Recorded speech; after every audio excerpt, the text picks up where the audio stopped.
अध्याय 196 प्रसारण अजीब दुनिया। इससे पहले कि उसकी आवाज खत्म हो जाती, वाह, अचानक उसके पैरों के पास एक लाल रंग का प्रभामंडल प्रकट हुआ। वांग ज्यूफेन की ताकत के कारण उसे जरा भी प्रतिरोध नहीं करना पड़ा। लाल रंग के प्रभामंडल की चमक के साथ वह उसी स्थान पर पूरी तरह से गायब हो गया, और उसे नहीं पता था कि वह एक पल में कहां स्थानांतरित हो जाएगा। वरिष्ठ भाई वांग, मा यीफेई ने कहा। अगले ही पल वह लाल रंग के प्रभामंडल से दूर चला गया जो अचानक पैरों पर दिखाई दिया। इस अचानक परिवर्तन से डिंग हाओ, ली लेन और लू पिनफेई तुरंत अचंभित हो गए। अगले ही पल क्या हुआ? डिंग हाओ ने एक शब्द भी नहीं कहा। अचानक उसे हल्कापन महसूस हुआ, एक ऐसी अनुभूति के साथ जो उसे स्पेसटाइम सुरंग की यात्रा से अनुभव हो रही थी। उसके कानों में एक गुनगुनाहट की ध्वनि गूंजी, फिर उसकी दृष्टि उस क्षण धुंधली हो गई और दृश्य पूरी तरह से बदल गया। डॉट डॉट डॉट जब उसके सामने सब कुछ फिर से वास्तविक हो गया, तो डिंग हाओ को जमीन से जुड़ा हुआ महसूस हुआ। उसके सामने सब कुछ बदल गया था। पहले वाली अंधेरी सुरंग और जगह अब अस्तित्व में नहीं थी। चट्टान की दीवार अब भूरी नहीं थी और हवा अब नम और अंधेरी नहीं थी। उसके सामने खून जैसी हल्की लाल रोशनी थी। हवा खून की हल्की गंध से भरी हुई थी। डिंग हाओ जल्द से जल्द पूरी तरह सतर्क हो गया और उसने आसपास के वातावरण का निरीक्षण करना शुरू कर दिया। यहाँ यह एक और विशाल प्राचीन शहर की सड़क लग रही थी, जो अच्छी तरह से संरक्षित अटारी, पत्थर की मूर्तियों, पत्थर के हॉल और चिकनी पत्थर की सड़कों से घिरी हुई थी। कोई नहीं जानता था कि यह कहां तक फैली हुई है। दोनों तरफ लगातार दुकानें थीं, जिनके दरवाजे पर रंगीन कपड़े और रेशम के साइन बोर्ड लटके हुए थे, और साइन बोर्ड पर प्राचीन मुहर के अक्षर शब्दों के साथ लिखे हुए थे। डिंग हाओ इन प्राचीन मुहरों के अक्षरों का अर्थ तो नहीं पहचान पाया, लेकिन वह इन दुकानों के कार्यों को स्पष्ट रूप से पहचान सका, जिनमें हथियार, अमृत, कवच, दैनिक आवश्यकताएं बेचने वाली दुकानें और कुछ सुंदर ढंग से सजाए गए रेस्तरां शामिल थे। आश्चर्य की बात यह थी कि इतनी अच्छी तरह से संरक्षित सड़क पर इतनी शांति थी कि वहां एक भी व्यक्ति नहीं था। हवा भी नहीं। मानो एक झटके में इस गली के सभी लोग बिना किसी निशान के गायब हो गए और एक भूतहासा खाली शहर छोड़ गए। खूनी हवा, खाली शहर, गायब हुए लोग, ये सब बहुत अजीब था। म्याओ, छोटी प्यारी बिल्ली धीरे से चिल्लाए और डिंग हाओ के कंधे को कसकर पकड़ लिया। चारों ओर शांति थी और डिंग हाओ अपनी सांस और दिल की धड़कन भी सुन सकता था। वह लगातार कई दुकानों में घुसा जो सभी खाली थी। न केवल वहां कोई भी व्यक्ति नहीं था, बल्कि हथियार, कपड़ा और अन्य सामान जो अलमारियों पर होने चाहिए थे, गायब हो गए थे। पीछे कोई भी मूल्यवान वस्तु नहीं छोड़ी गई थी। लेकिन लोगों को ये देखकर डर लग रहा था कि हर दुकान में मेज और कुर्सियां शीशे की तरह बेदाग और चिकनी थी, मानो कोई वहां सफाई करके रहता हो। दुकान से बाहर निकलते ही डिंग हाओ के दिमाग में एक विचार आया। वह उछलकर छत पर चढ़ गया और ऊपर खड़ा होकर चारों ओर देखने लगा। वह स्तब्ध रह गया। उसने अपनी नजर में चारों दिशाएं देखीं, चारों ओर सड़कें, दुकानें और मूर्तियां थीं। ये स्पष्ट रूप से एक ऐसा शहर था जिसमें अतुलनीय समृद्धि थी। आंखें बंद करके आप भीड़ भाड़ और चहल पहल की कल्पना कर सकते थे। लेकिन कोई नहीं जानता था कि यह भूतहा शहर क्यों बन गया था। ये कहाँ है? या ये किसी पुरातन संप्रदाय का खंडहर है? या मुझे किसी दूसरी जगह भेज दिया गया है? डिंग हाओ ने धीरे धीरे खुद को शांत किया। उसके मन में यह विचार आया कि चाहे वह कृपाण मास्टर और तलवार मास्टर को कैसे भी पुकारे, वह उनसे संवाद करने में असफल रहा। उसे नहीं पता था कि क्या हुआ। अचानक, लगभग 500 मीटर दूर एक सड़क पर लाल लो की किरण चमक उठी। डिंग हाओ प्रसन्न हुआ। उसका शरीर धुएं के एक गुबार में बदल गया, जैसे डोरी से निकला हुआ तीर, और वह उस स्थान की ओर उड़ गया जहां लाल बत्ती चमक रही थी। जैसी की अपेक्षा थी, धीरे से एक आकृति सड़क पर दिखाई दी। कितना परिचित व्यक्ति है ये? हवा में उड़ता हुआ वह व्यक्ति चुपचाप एक दुकान की छत पर गिर गया। डिंग हाओ ने नीचे देखा और उसे झटका लगा। उसने तुरंत उस आदमी को पहचान लिया, और वह पूर्वी अकादमी ऑफ ग्रीन शर्ट्स का एक और शिष्य, लू पिनफेई निकला। वहां कौन है? कौन है? हो, वरिष्ठ भाई डिंग, क्या वह आप हैं? लू पिनफेई बेहद घबरा गया, और जाहिर तौर पर वह डरा हुआ था।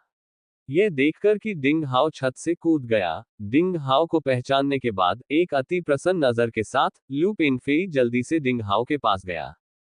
अचानक उसे ऐसे बदलाव महसूस हुए, वह डर गया था। उसके पास पिछली शिकायतों और उलझनों की परवाह करने का समय नहीं था, और सहज रूप से उसे डिंग हाओ पर निर्भरता का एहसास हुआ। यह मैं हूँ।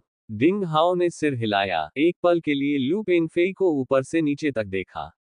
यह पुष्टि करने के बाद कि कोई असामान्य उपस्थिति नहीं थी, भौहें सिकोड़ते हुए, तुम यहाँ कैसे पहुंचे? क्या तुम्हें कोई और मिल गया है? नहीं, नहीं। लू पेंगफेई सदमे में था और हकलाते हुए बोला, मुझे भी संक्रमण हो गया था। मुझे नहीं पता कि क्या हुआ। वरिष्ठ भाई डिंग, ये कौन सी जगह है? डिंग हाओ ने देखा कि उसने अपना भेस नहीं बदला था और वह जानता था कि वह झूठ नहीं बोल रहा था। मुझे नहीं पता कि यह कौन सी जगह है, डिंग हाओ ने कहा। उसने लू पेंगफेई की बात अनसुनी कर दी, क्यों से आग्रह किया और फिर से 3 मंजिला इमारत की छत पर कूद गया। ऊंची जगह पर वह चारों ओर के दृश्य देख सकता था। यह जगह सचमुच अजीब थी। उन्हें और लू पेंगफेई को यहाँ क्यों भेजा गया? वहां आसपास कोई नहीं था और वहां मौत जैसा सन्नाटा छाया हुआ था। वांग ज्यूफेंग, सन की आदमी और माइफेई, तलवारबाजी चाहने वाले संप्रदाय के दूसरे गुरु, उसकी आंखों के सामने लाल प्रभामंडल द्वारा प्रेषित किए गए थे। वे कहाँ प्रेषित किए गए थे? क्या यह इस अजीब भूत शहर में कहीं हो सकता है? इसके अलावा, भूकंप जैसा झटका और भयानक आवाज किसने पैदा की? क्या इस प्राचीन संप्रदाय के खंडहरों में कोई रहस्य छिपा था जिसकी खोज की गई थी? क्या ये मानव निर्मित जाल था, या किसी ने सोए हुए राक्षस को पुनर्जीवित करने के लिए गलती से निषेधाज्ञा लागू कर दी थी? अध्याय 197, तलवारबाजी चाहने वाले संप्रदाय की महिला शिष्याएं। डिंग हाओ ने अपने मन में फिर से कृपाण मास्टर और तलवार मास्टर से संपर्क करने की कोशिश की, लेकिन अभी भी कोई प्रतिक्रिया नहीं मिली। इन 2 मास्टरों ने महत्वपूर्ण क्षण पर गेंद गिरा दी, जिससे डिंग हाओ चिंतित और क्रोधित हो गया, लेकिन असहाय महसूस करने लगा। छोटी सी इमारत की तीसरी मंजिल पर खड़े होकर, एक दूसरे से जुड़े पेड़ों को छोड़कर, चारों ओर देखते हुए, उसने जो देखा वह सूक्ष्म नीली भूतिया ज्वाला थी, जो असीम अंधकार में तैर रही थी। वरिष्ठ भाई डिंग, हमें क्या करना चाहिए? लू पेंगफेई के दांत डर से कांपने लगे और उसने डिंग हाओ से एक चापलूसी भरी मुस्कान के साथ पूछा। डिंग हाओ ने उसे देखा, ठंडी सांस ली और सीधे चेहरे से कहा, चलो देखते हैं कि क्या हमें कोई और मिल सकता है। अच्छा, अच्छा, मैं तुम्हारे साथ रहूंगा, लू पेंगफेई ने हाँ में हाँ मिलाते हुए कहा। इस बार, उसने पूरी तरह से दिखा दिया कि वह डिंग हाओ का परिचारक था। ऐसे अजीब माहौल में, हर जगह खतरा था, उसने अकेले अभिनय करने की हिम्मत नहीं की, कहीं ऐसा ना हो कि डिंग हाओ उसे अकेला छोड़ दे। डिंग हाओ 20 मीटर से अधिक दूर स्थित एक अन्य दुकान की छत पर कूद गया। उन्होंने अनुमान लगाया कि केवल वह और लू पेंगफेई ही यहाँ नहीं भेजे गए होंगे। उसे याद आया कि जब वह पहले अंधेरी सुरंग में था, तेज आवाज और ठंडी और क्रूर आवाज के प्रकट होने के बाद, सबसे पहले जिस व्यक्ति पर संक्रमण हुआ, वह था वांग ज्यूफेंग, सबसे अधिक ताकत वाला सन की व्यक्ति, उसके बाद दूसरी सबसे अधिक ताकत वाला माइफेई, और फिर वह स्वयं। इस प्रकार का प्रसारण अंधा नहीं था, बल्कि कुछ नियमों का पालन करता था। कहने का मतलब यह है कि लोगों को उनकी ताकत के स्तर के अनुसार प्रेषित किया जाता था। अगर ऐसा था, तो चूंकि लू पेंगफेई और खुद को यहाँ प्रेषित किया गया था, इसलिए ली लैन को भी भूत की इस भूमि में कहीं प्रेषित किया जाना चाहिए। लू पेंगफेई ने डिंग हाओ का करीब से पीछा किया। वह डिंग हाओ के उदासीन रवैये से कुछ हद तक असंतुष्ट था, लेकिन उसने इसे प्रकट करने की हिम्मत नहीं की। उसने इसे अपने दिल में गहराई से दबा लिया। ऐसे भूतहा सन्नाटे वाले देश में चलते हुए, उन दोनों को एक अजीब सा एहसास हो रहा था, क्योंकि चारों ओर हवा का नामो निशान भी नहीं था। मानो अंधेरे में क्रूर आंखों का एक जोड़ा उन्हें घूर रहा हो, जैसे दुष्ट जानवर अंधेरे में अपने शिकार को घूरते हैं, और यह डरावना था। यहाँ तक कि डिंग हाओ के कंधे पर बैठी छोटी सी प्यारी बिल्ली भी डिंग हाओ के कंधे को कसकर पकड़ रही थी और चतुर और प्यारी लग रही थी। लू पेंगफेई ने पत्थर की तलवार का जादुई हथियार निकाला और उसे अपने हाथ में पकड़ लिया, दुर्घटनाओं से बचने के लिए तैयार हो गया। हालांकि तभी डिंग डिंग डिंग डिंग उनके सामने अचानक हथियारों के आपस में टकराने की आवाज आई, जैसे मूसलाधार बारिश केले के पेड़ों पर गिर रही हो। असीम अंधकार में टिमटिमाती चिंगारियों के समूह दिखाई दे रहे थे। कोई है वहां? डिंग हाओ और लू पेंगफेई दोनों हैरान थे। चलो चलते हैं और देखते हैं।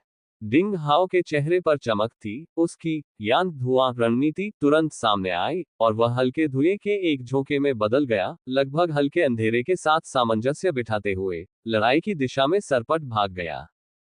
लू पेंगफेई बहुत जल्दी में था। उसे डर था कि डिंग हाओ उसे पीछे छोड़ देगा, और वह जल्दी से अपनी पूरी ताकत से उसके पीछे भागा। हाँ हाँ, मुझे यकीन नहीं हो रहा कि मैं यहाँ तलवारबाजी चाहने वाले संप्रदाय की छोटी लड़कियों से मिल सकता हूँ। हाँ हाँ, तुम सिर्फ दो सस्ते नौकर हो, संघर्ष छोड़ दो, वरना तुम न तो बच पाओगे और न ही मर पाओगे। लाल रोशनी में वह चौराहा जहाँ दो सड़कें मिलती थीं। लाल चमड़े के कवच और लंबी नली वाले हिरण की खाल के दस्ताने पहने एक 15 वर्षीय लड़का खूंखार दिख रहा था और घमंड से जोर से हंस रहा था। वह एक आंख वाला था और उसकी एक आंख पर हल्के लाल रंग की अंडाकार पट्टी बंधी थी, जो खूनी शैतान यक्ष की तरह थी। उसके पीछे लाल चमड़े का कवच पहने एक दर्जन किशोर भी थे। दूसरी ओर एक साधारण चेहरे वाली लड़की, लेकिन एक हॉट फिगर और हल्की चमक के साथ खिली हुई गोरी जड़ वाली त्वचा। वह तेजी से सांस छोड़ रही थी, तलवार पर झुकी हुई थी और बहुत पसीना बहा रही थी। उसके लंबे काले बाल उसके कंधे पर गीले थे। उसके कंधे और जांघ की जगह पर स्पष्ट रूप से तेज हथियारों से वार किया गया था, जिससे बहुत सारा खून बह रहा था। वह पीले चेहरे और अस्तव्यस्त आभा के साथ सांस लेने की कोशिश कर रही थी, और खून की बूंदें बैंगनी गाउन से नीचे बह रही थी। उसके पीछे लाल गाउन में एक और खूबसूरत लड़की थी जो लगभग 13 साल की थी और उसका पेट गहरा लाल था। उसी जगह पर क्रॉस लेग करके बैठी हुई थी, क्यूई चला रही थी। ऐसा लग रहा था कि वह अपने शरीर में किसी तरह की चोट का विरोध करने की कोशिश कर रही थी। उसके सुंदर चेहरे पर काले और नीले घने क्यूई का एक द्रव्यमान दिखाई दिया और उसके होंठ काले हो गए, और ऐसा लग रहा था कि उसे जहर दिया गया था। ये दोनों युवा लड़कियां तलवारबाजी चाहने वाले संप्रदाय की शिष्या थीं। वरिष्ठ बहन मुरोग, आप पहले जाए, मेरी चिंता मत कीजिए। सुंदर लड़की ने उदास व्यंग्यात्मक मुस्कान के साथ कहा। तलवारबाजी चाहने वाले संप्रदाय में शामिल होने और योद्धा बनने के बाद से वह एक खूनी रास्ते पर चलने के लिए तैयार थी, या तो आसमान में उड़कर एक अद्वितीय श्रेष्ठ बन जाना, या जटिल दुनिया के रहस्यमय रास्ते में मरकर दूसरों के लिए एक कदम बन जाना। हालांकि उसे उम्मीद नहीं थी कि ये दिन इतनी जल्दी आ जाएगा। वह 1 महीने से ज्यादा समय से तलवारबाजी चाहने वाले संप्रदाय में शामिल थी। या तो साथ जाओ या साथ मरो, मुरोंग शेंगनान ने सांस लेते हुए दृढ़ता से कहा। हा, सस्ते नौकरों, ठीक कहा, तुम्हें साथ रहना चाहिए, हा, लेकिन तुम निश्चिंत रहो, मैं तुम्हें मरने नहीं देना चाहता। मैं बस तुम्हारे कपड़े उतारना चाहता हूँ, और फिर धीरे धीरे आनंद लेना चाहता हूँ, और तुम दोनों फॉलिंग स्टार संप्रदाय के साथी पुरुष प्रशिक्षुओं के साथ मिलकर सेवा करना चाहते हो, हा। एक आंख वाले नेता ने लालच भरी रोशनी में होंठ चाटते हुए कहा। उसके चारों ओर फॉलिंग स्टार संप्रदाय के कई किशोर थे। उन सभी के चेहरे पर एक दुष्ट आत्मा की झलक थी और वे एक जानकार मुस्कान बिखेर रहे थे। तो आपको पहले मेरे हाथ में तलवार की अनुमति लेनी चाहिए। तलवार वाली लड़की बैंगनी शर्ट वाली दक्षिणी अकादमी से आई। उसका चेहरा दृढ़ता से लाल हो गया, और उसने व्यंग्यात्मक लहजे में कहा, फॉलिंग स्टार संप्रदाय स्नो प्रांत के 9 संप्रदायों में से एक है। अप्रत्याशित रूप से, इसने आपको सुअरों और कुत्तों से भी कमतर जानवरों का एक समूह सिखाया है। अरे, सस्ते नौकरों, अब तुम अपनी सांस का उपयोग कर सकते हो, और थोड़ी देर में मैं तुम्हें रुलाऊंगा। एक आंख वाले ने दुर्भावना से कहा, धीरे धीरे लड़की के पास जाकर। भाड़ में जाओ, मुरोग यानजी ने घूमते हुए कहा। उसकी लंबी तलवार से निकली तलवार की रोशनी उसके हाथ में आसमान छू रही थी और एक आंख वाले पर छिड़क रही थी। हा, एक आंखें हवा में लहराते विलो की तरह हिल रही थी और वह तलवार की रोशनी से आसानी से बच गया। वह जोर से हंसा, संघर्ष करो। तुम मेरी बेपरवाह उड़ान परी सुई से मारे गए हो। जितना अधिक तुम संघर्ष करोगे, उतना ही अधिक शक्तिहीन हो जाओगे। जल्द ही तुम मेरे कूल्हे पर घुटने टेक दोगे, हा। इन शब्दों के साथ उसने तेजी से अपने हाथों से लड़की की ओर इशारा किया और कुछ हरकतें बदल दी। उपहास, उपहास, उपहास। एक आंख वाले आदमी के हाथों से अदृश्य ठंडी रोशनी फूट पड़ी। मुरोग यानजी ने अपनी लंबी तलवार को प्रकाश की गेंद की तरह लहराते हुए झंझनाहट की, और उसने कुछ आधे इंच लंबी स्टील की सुइयों को रोक दिया, लेकिन साथ ही उसने सुइयों से अपनी बाह और जांघ को चुभने के कारण सुन्न महसूस किया। यह एक आंख वाला अत्यंत अश्लील और गंदा था। उसने छिपे हुए हथियारों से लड़की के पेट के निचले हिस्से, छाती, जांघ और अन्य हिस्सों पर हमला किया। अध्याय 198 डिंग हाओ विश्वास की शक्ति। वरिष्ठ बहन मुरोग, आपको जल्दी जाना चाहिए। पश्चिमी अकादमी की लाल शर्ट वाली आकर्षक महिला शिष्या, जो जमीन पर क्रॉस लेग बैठी थी, अपना मुंह खोलकर एक काला रक्त तीर फेंक रही थी। वह कांप रही थी। जाहिर है कि वह जहर को दूर भगाने के लिए जादू के कौशल का पूरा इस्तेमाल करने में विफल रही। उसने तुरंत कहा, अगर आप अभी नहीं गए तो बहुत देर हो जाएगी। तलवारबाजी चाहने वाले संप्रदाय के एक शिष्य के रूप में मैं अपने साथी जुएओ को कभी नहीं छोड़ूंगा। चिंता मत करो, बस एक पल के लिए रुको, मुझे विश्वास है कि हमें बचाने के लिए अन्य शिष्य होंगे। मुरोग यानजी ने अपने दांत पीसते हुए कहा। उसने अपनी लंबी तलवार लहराए और चांदी की रोशनी के बादल बिखेरे, तथा खुद को बचाने के लिए संघर्ष किया। हाँ, अगर दूसरे लोग भी आ गए, यहाँ तक कि तुम्हारे तीसरी पीढ़ी के मार्शल अंकल भी आ गए, तो शायद वे सभी खतरे में पड़ जाएंगे। अगर साधारण शिष्य आ गए, तो हम उन सभी को एक साथ मार देंगे। एक आंख वाला जोर से हंसा। जैसे ही उसने जहर के डंक छोड़े, वो पीछे मुड़ा और अपने साथियों से चिल्लाया, चलो मिलकर लड़ें और समय बर्बाद न करें। इन दो घटिया नौकरानियों को मार गिराओ। वे मर रही हैं। यहाँ बहुत सारे घर हैं। अरे, कोई ऐसी जगह ढूंढो जहां हम अच्छा समय बिता सकें। गिरते हुए तारे के संप्रदाय के वे शिष्य तलवारबाजी चाहने वाले संप्रदाय की लड़कियों के चारों ओर पंखा झलते हुए हंसने लगे। वरिष्ठ बहन मुरोग, यू जुयाओ चिल्लाए, हालांकि हम एक दूसरे को कुछ मिनटों से भी कम समय से जानते हैं, लेकिन परलोक में, मैं, यू जुयाओ, आपकी बहनें रहूंगी। मैं इन दरिंदों के हाथों में बिल्कुल नहीं पड़ सकती। ऐसे शब्द कहते हुए उसने कमर पर लटकी लंबी तलवार को खींचने की कोशिश की, तलवार को गर्दन के पार पकड़े हुए, और आत्महत्या करने का इरादा किया। मत करो। मुरोग यानजी ने उसे रोकने की कोशिश की, लेकिन बहुत देर हो चुकी थी। लेकिन इस समय, वाह, आसमान से एक चमकदार चांदी की ठंडी रोशनी की किरण निकली, जो सीधे यू जुयाओ की लंबी तलवार पर लगी। नतीजतन इसकी महान शक्ति ने उसकी तलवार को बाहर निकाल दिया। कैसी तीव्र शक्ति, कैसी शानदार ज्वाला है। वह क्या था? एक उड़ता हुआ चाकू। इससे पहले कि भीड़ प्रतिक्रिया कर पाती, वाह वाह वाह वाह, अंतरिक्ष से टूटने की तीखी आवाज आती रही। 5-6 चमकदार और चमकदार चांदी जैसी रोशनी की किरणें बिजली की तरह तेजी से अंधेरे को चीरती हुई आईं। वे फॉलिंग स्टार संप्रदाय के एक आंख वाले और अन्य शिष्यों पर बरसी। तुम कौन हो? बाहर निकलो। गिरते हुए तारे के संप्रदाय के एक आंख वाले और अन्य शिष्य इतने भयभीत हो गए कि उनके शरीर एक फ्लैश में थे और वे ठंडी रोशनी की किरणों से बच रहे थे। एक आंख वाले के पीछे, फॉलिंग स्टार सेक्ट का एक शिष्य, खुद पर भरोसा करते हुए कि उसके पास तिरस्कार भरी मुस्कान के साथ सुपर स्किल्स हैं, ने अप्रत्याशित रूप से हाथ से ठंडी रोशनी ले ली। अगले ही पल, धरती को हिला देने वाली चीख सुनाई दी और खून बहने लगा, और इस शिष्य की हथेली ठंडी रोशनी से खून के छेद में घुस गई। उड़ने वाले चाकू का छिपा हुआ हथियार। ये कौन है? एक आंख वाला व्यक्ति गुस्से से उछल पड़ा। फॉलिंग स्टार संप्रदाय अपने छिपे हुए हथियारों के लिए प्रसिद्ध था, और यह सभी प्रकार के छिपे हुए हथियारों का उपयोग करने में अच्छा था। इसके शिष्यों ने न केवल छिपे हुए हथियारों के सिद्धांतों का अध्ययन किया, बल्कि छिपे हुए हथियारों के उपयोग के तरीके भी सीखे। छिपे हुए हथियार, जैसे कि उड़ने वाले चाकू, उड़ने वाली तलवारें और तांबे के सिक्के, सबसे आम और निम्न स्तर के हथियार माने जाते थे। अप्रत्याशित रूप से, वह शिष्य इसे लेने में विफल रहा। मैं, जो तुम जानवरों को मार डालूंगा। स्पष्ट आवाज के साथ, हरे रंग की शर्ट पहने एक सुंदर युवक अंधेरे से बाहर आया। अचानक, हरे रंग की शर्ट पहने ये युवा लड़का युद्ध के मैदान के बीच में आ गया। वरिष्ठ भाई डिंग। दो युवा लड़कियां खुशी से ऊंची आवाज में चिल्ला उठी। ...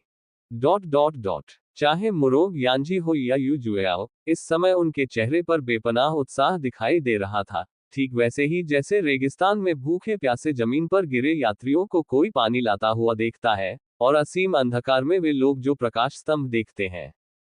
दोनों युवा लड़कियों पर जो मौत का दबाव था वह इस क्षण गायब हो गया। ये सब उस किशोर के नाम डिंग हाओ के कारण हुआ जो उनके सामने आया था। डिंग हाओ तलवारबाजी चाहने वाले संप्रदाय के साधारण नामात्र के शिष्यों के लिए ये नाम महज एक नाम से कहीं अधिक का प्रतिनिधित्व करता था। ऐसा केवल इसलिए नहीं था क्योंकि डिंग हाओ तलवारबाजी चाहने वाले संप्रदाय की 5 अकादमियों की प्रतियोगिता में प्रथम था, बल्कि इसलिए भी क्योंकि डिंग हाओ उत्कृष्ट होने और अपनी क्षमता को पूर्ण सीमा तक दिखाने का पर्याय था। ऐसा इसलिए भी था क्योंकि डिंग हाओ के शब्दों और विभिन्न कार्यों ने तलवारबाजी चाहने वाले संप्रदाय के शिष्यों को सुरक्षा और विश्वास की भावना दी थी। पश्चिमी अकादमी के लाल शर्ट के शिष्यों की रक्षा के उद्देश्य से उन्होंने म्यू तियानफे को मार डाला। अपने साथी पुरुष शिष्यों की रक्षा के उद्देश्य से उन्होंने अकेले ही तियानली अटिक को पराजित किया। तलवारबाजी चाहने वाले संप्रदाय की प्रतिष्ठा के लिए वह ट्रैंक्विलिटी अकादमी के उकसावे से लड़ने के लिए खड़ा हुआ। इस किशोर ने अपने समर्थकों और मित्रों को कभी निराश नहीं किया। और इस बार यू जुयाओ और मुरोग यानजी के दृष्टिकोण से डिंग हाओ के आगमन ने अचानक उनके सामने हवा और बारिश के खिलाफ दीवार का एक टुकड़ा बनाया और सभी खतरों और आपदाओं को बाहर में रोक दिया जाएगा। मुरोग यानजी और यू जुयाओ क्रमशः बैंगनी शर्ट की दक्षिणी अकादमी और लाल शर्ट की पश्चिमी अकादमी से आए थे। वे 2 अकादमियों द्वारा चुने गए 2 सबसे उत्कृष्ट शिष्य थे। उन्हें खंडहरों में अन्य क्षेत्रों का पता लगाने के लिए अपने मुख्य शिक्षकों और तीसरी पीढ़ी के गुरुओं का अनुसरण करना चाहिए था। लेकिन एक दुर्घटना घटित हुई।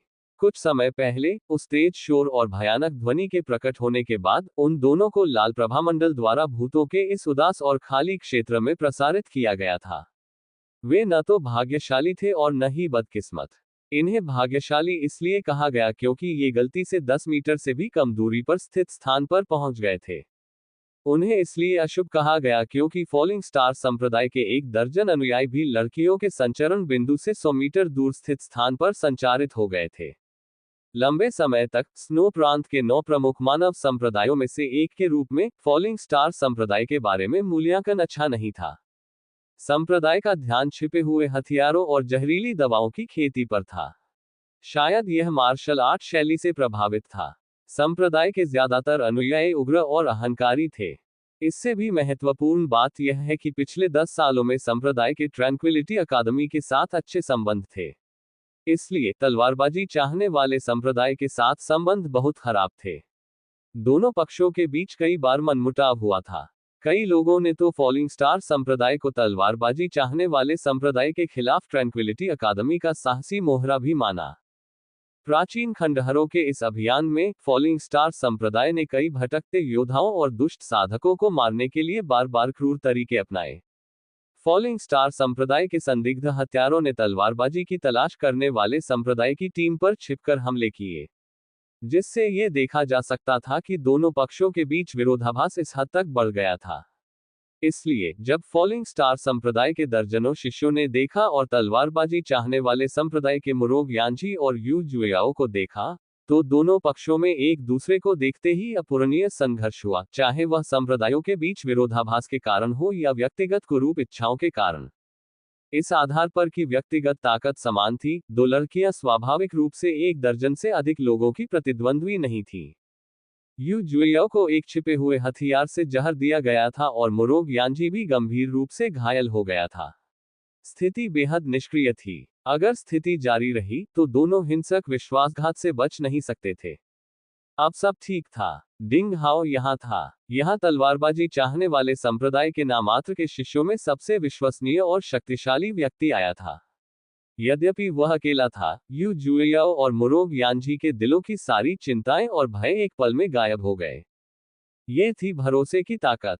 अध्याय 199 डरो मत, मैं यहाँ हूँ। 2 जूनियर बहनों, डरो मत, मैं यहाँ हूँ। डिंग हाओ ने मुरोग यानजी और यू जुयाओ को देखकर मुस्कुराया, और यह मुस्कान दोनों युवा लड़कियों के दिलों पर चमक रही थी। अगले ही क्षण, जब वह फॉलिंग स्टार संप्रदाय के शिष्यों की ओर मुड़ा, तो उसके चेहरे पर मुस्कान तुरंत बर्फ की तरह एक छिपी हुई हत्या की मंशा में बदल गई। इस पुरातन संप्रदाय के खंडहर में प्रवेश करने के बाद से डिंग हाओ फॉलिंग स्टार संप्रदाय द्वारा मारे गए अनगिनत लोगों के रक्तरंजित शरीरों को देखकर फॉलिंग स्टार संप्रदाय से बेहद असंतुष्ट होने लगा था। ये याद रखना चाहिए कि अब मानव जनजाति राक्षसों से भिड़ गई थी और यह एक कमजोर स्थिति में थी। हर मानव दुष्ट साधक और योद्धा मानव जनजाति की संपत्ति थे, लेकिन फॉलिंग स्टार संप्रदाय ने हर तरह से बहुत सारे लोगों को मार डाला और यह संप्रदाय वास्तव में 9 संप्रदायों में से सबसे खराब था। फॉलिंग स्टार संप्रदाय के शिष्यों के कुरूप व्यवहार ने डिंग हाओ की हत्या के इरादे को मजबूत कर दिया। मानव जनजाति को नुकसान पहुंचाने वाले लोगों को मार दिया जाना चाहिए। एक ही जनजाति को धमकाने वाले लोगों को मार दिया जाना चाहिए। डिंग हाओ ने शून्य में अपना दाहिना हाथ हिलाया। उसके हाथ में एक चमकदार रोशनी और जंग लगी तलवार दिखाई दी। एक कदम आगे, डिंग हाओ एक अवर्णनीय दमनकारी तरीके से एक आंख वाले और अन्य लोगों के पास जल्दी में नहीं पहुंचा। इस हरे शर्ट की आकृति ने फॉलिंग स्टार संप्रदाय के दर्जनों अनुयायियों को ऐसा एहसास कराया कि उनके सामने एक विशाल सियान पर्वत है जो गर्जना के साथ उन्हें दबा रहा है। डिंग हाओ, एक आंख वाले का चेहरा तेजी से बदल गया और उसने अपने दांत पीसते हुए डिंग हाओ का नाम पुकारा। फॉलिंग स्टार संप्रदाय के सभी शिष्यों ने अचानक अपना चेहरा बदल लिया और दबाव महसूस किया। जब कल तलवारबाजी चाहने वाले संप्रदाय और ट्रैंक्विलिटी अकादमी के बीच संघर्ष हुआ, तो वहां अनगिनत दर्शक मौजूद थे, जिनमें फॉलिंग स्टार संप्रदाय के शिष्य भी शामिल थे। उन्होंने अपनी आंखों से देखा कि डिंग हाओ ने ट्रैंक्विलिटी अकेडमी की चांदी के बालों वाली लड़की को बेजोड़ ताकत से हराया। उस समय लड़ाई देखने वाले कई लोगों के लिए जो वास्तव में भयानक था वह ये था कि वे देख सकते थे कि डिंग हाओ बहुत मजबूत था, लेकिन वे यह नहीं आंक सकते थे कि डिंग हाओ कितना मजबूत था। अब जब उनका वास्तव में उस युवक से सामना हुआ जिसने म्यू तियानयान को चुनौती देने का साहस किया था, तब भी उन्हें वैसा ही महसूस हुआ। जिस किशोर की छाती पर तलवार लगी थी वह बहुत शक्तिशाली था। वे यह महसूस नहीं कर सके कि वह कितना शक्तिशाली था। सिर्फ तुम बाहर आने की हिम्मत कर रहे हो, हे, मुझे नहीं पता कि तुम्हें बहादुर कहूं या बेवकूफ। ऐसा लगता है कि तलवारबाजी चाहने वाले संप्रदाय में एक प्रतिभाशाली व्यक्ति की कमी होगी। एक आंख वाले का चेहरा बदल गया, उसने चारों ओर देखा और डिंग हाओ को अकेला देखा। तलवारबाजी चाहने वाले संप्रदाय से कोई और व्यक्ति बाहर नहीं आया। उसका साहस वापस आ गया और उसने डिंग हाओ को परखने का इरादा किया, उसने उपहास किया। लेकिन डिंग हाओ ने उसकी ओर बिल्कुल भी नहीं देखा। बूढ़े दोस्त, आज तुम्हें खूब खून पीने दो। डिंग हाओ ने अपना सिर नीचे किया और अपने हाथ में जंग लगी तलवार को धीरे से हिलाया। अंधेरे और खाली जगह में तलवार की दहाड़ ड्रैगन की दहाड़ की तरह गूंज रही थी। अगले ही पल डिंग हाओ ने ऊपर देखा और उसकी आंखों में खुरचनी की तरह तेज ठंडी रोशनी चमक उठी। हल्की फटकार के साथ वह चमक उठा, एक आंख वाले पर हल्के नीले रंग की छाया की एक श्रृंखला तीर की तरह धनुष की डोरी से दूर चली गई। पहले ठंडी रोशनी आई, फिर उसके पीछे ड्रैगन जैसी तलवार आई। एक आंख वाला अचानक डर गया। ठंडी और तीखी हवा उस पर बरस रही थी, मानो चांदी की बिजली चमक रही हो। लोहे के शंकु जैसी भयानक आभा उसके सिर के ऊपरी हिस्से में घुस गई और वह तुरंत ही दर्द से भौहों के बीच फट गया। डिंग हाओ तुरंत उसके सामने आ गया, बहुत तेज, भूत जैसा। डिंग हाओ ने अपनी लंबी तलवार से उस पर वार किया। तलवार की नोक और उसका शरीर एक बिंदु बन गया, जैसे अंधेरी रात में कोई ठंडा तारा। जल्दबाजी में एक आंख वाले को छिपे हुए हथियार चलाने का भी समय नहीं मिला और वह अपने मृगचर्म के दस्ताने में छिपे हथियार को भी नहीं चला सका। उसने अपनी भौहों के बीच खुद को बचाने के लिए सहज रूप से अपनी बाहें ऊपर उठाईं। वह दबे पांव चला, उसकी जादुई कला अचानक सामने आ गई। तैरते हुए फ्लोकुलेंट की तरह वह हताश होकर पीछे की ओर गिरा ताकि जमीन तोड़ने वाले प्रहार से बच सके। हालांकि तब तक देर हो चुकी थी।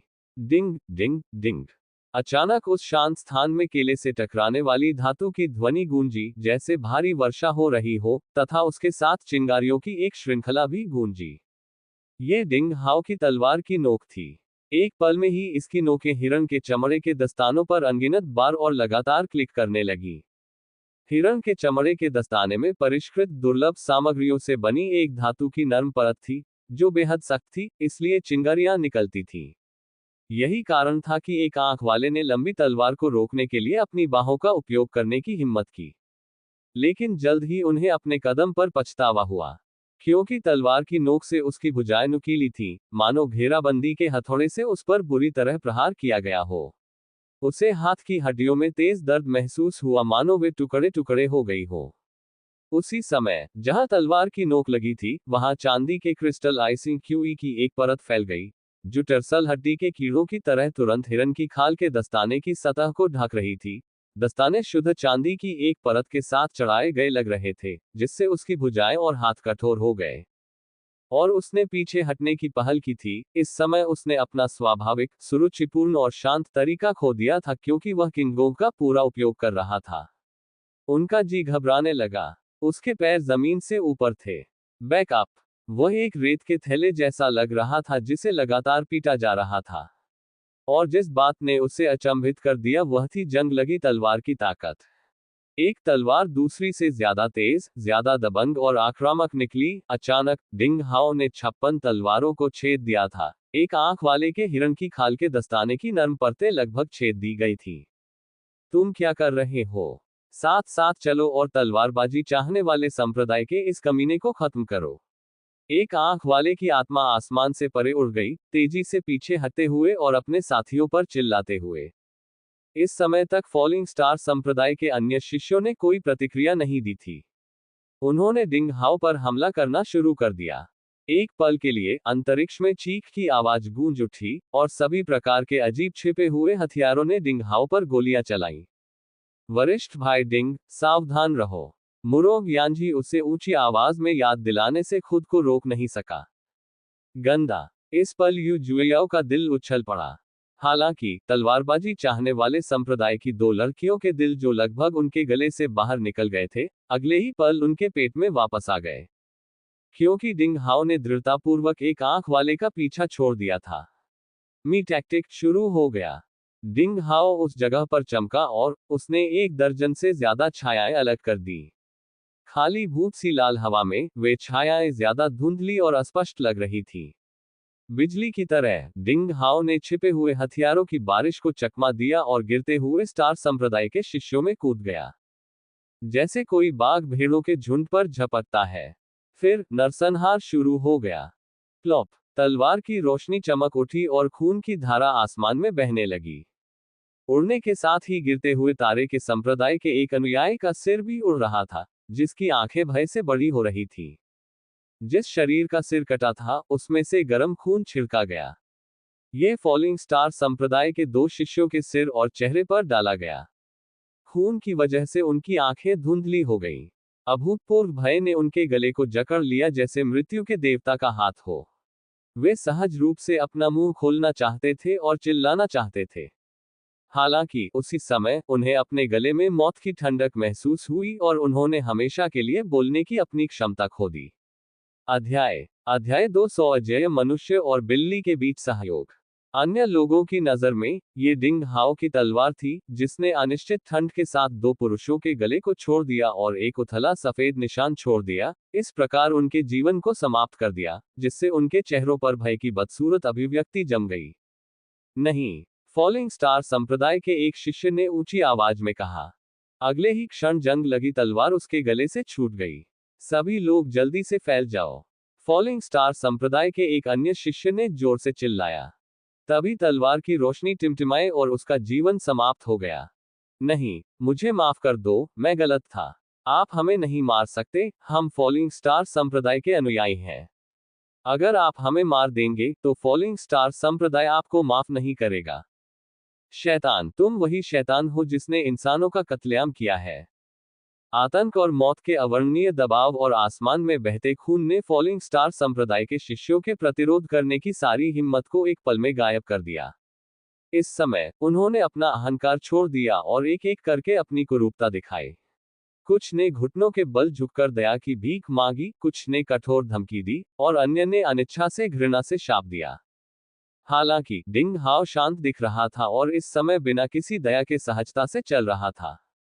जब से वह पैदा हुआ था, शुरू में वह शंकाओं और भय से भरा था, लेकिन अब वह हत्या करने में धोखेबाज था। डिंग हाओ ने इस स्थान में जंगल के ठंडे कानून के साथ तेजी से अनुकूलन किया था, और उसने भी हत्या करने के लिए अनुकूलित किया था। इसके अलावा ऐसे बदमाशों के समूह के प्रति उसे कभी कोई दया नहीं आएगी। अपने संकल्प को हिलाए बिना डिंग हाओ ने जीवन के एक रीपर के रूप में अवतार लिया। एक हरे रंग की शर्ट और उड़ते हुए काले बालों के साथ, बिजली की तरह तलवार की रोशनी, बर्फ के क्रिस्टल छिटकते हुए, वह गिरते हुए स्टार संप्रदाय के शिष्यों की भीड़ में भूतिया चमक रहा था। बर्फ की आभा बिना रुके बाहर निकल रही थी। सैकड़ों मीटर के दायरे में तापमान एक पल में गिर रहा था। ऐसी बर्फीली हवा फॉलिंग स्टार संप्रदाय के शिष्यों के लिए अत्यंत घातक थी। ठंड से उनके शरीर अकड़ जाते, उनकी मूल रूप से अत्यंत लचीली भुजाएं और हाथ अनाड़ी हो जाते, और उनके गर्वित लचीले शरीर की हरकतें बोझिल हो जाती, जिससे वे अपना सर्वश्रेष्ठ प्रदर्शन करने में असमर्थ हो जाते। कभी कभी छोड़े जाने वाले छिपे हुए हथियार उभरती तलवार की रोशनी में बह जाते और डिंग हाओ के लिए कोई खतरा पैदा नहीं कर पाते। ये सब कुछ मात्र 2 या 3 सेकंड के भीतर घटित हुआ। डिंग हाओ ने उनकी नाकाबंदी तोड़ दी और फॉलिंग स्टार संप्रदाय के 11 शिष्यों के पास से गुजरे। उसके काले बाल झरने की तरह लहरा रहे थे, उसका चेहरा ठंडा था, उसकी आंखें चमकीली थी, उसका नीला गाउन पीछे की ओर बह रहा था और उसका शरीर तीर की तरह था। जैसे ही आसमान में चमकती तलवार की रोशनी बंद हुई, वह फिर से एक छोटे से ठंडे तारे में बदल गई। बिजली की तरह वह तेजी से एक आंख वाले के पास पहुंची और उसे दबा दिया। इस समय एक आंख वाला बस जमीन पर ठोकर खाकर गिर पड़ा।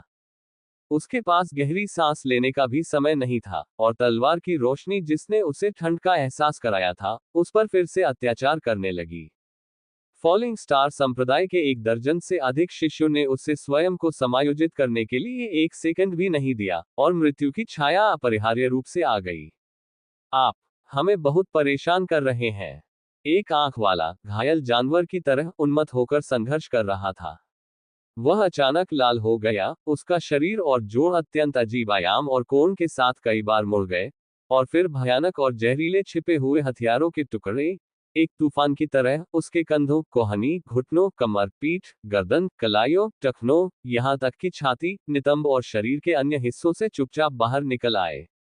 इस बार बहुत सारे छिपे हुए हथियार थे। एक नीले मानव धातु तूफान की तरह वे सभी छिपे हुए हथियार डिंग हाओ की ओर बढ़ रहे थे।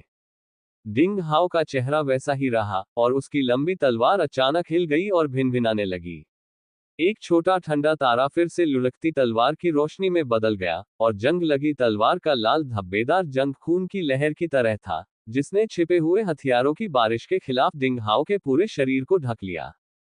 डिंग डिंग डिंग डिंग, चिंगारियां फूटने लगी और तलवार की रोशनी से छिपे हुए हथियारों के टुकड़े टुकड़े होकर बाहर की ओर उछलने लगे। डिंग हाओ के कदम रुके नहीं, और वह अभी भी अदम्य साहस के साथ आगे बढ़ रहा था।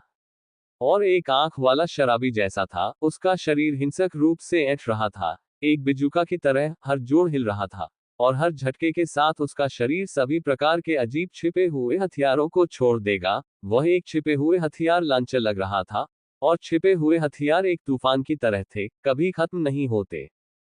एक आंख वाले ने इतनी तेज गति से छिपे हुए हथियार छोड़े कि जाहिर तौर पर उसकी बहुत सारी ताकत खत्म हो गई और उसका शरीर भी तेजी से क्षतिग्रस्त हो गया। उसके मुंह और चेहरे से खून के छींटे निकले।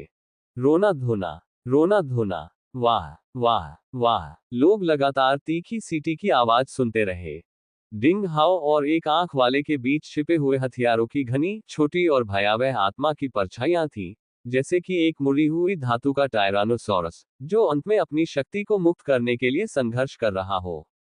ऐसी छाया तलवार की रोशनी से कुचल गई जब वह डिंग हाओ से 8 इंच दूर थी, और आतिशबाजी के समान चमकदार चिंगारी में बदल गई, और वे लाल हवा में शानदार और अजीब थे, शैतान की मुस्कान की तरह।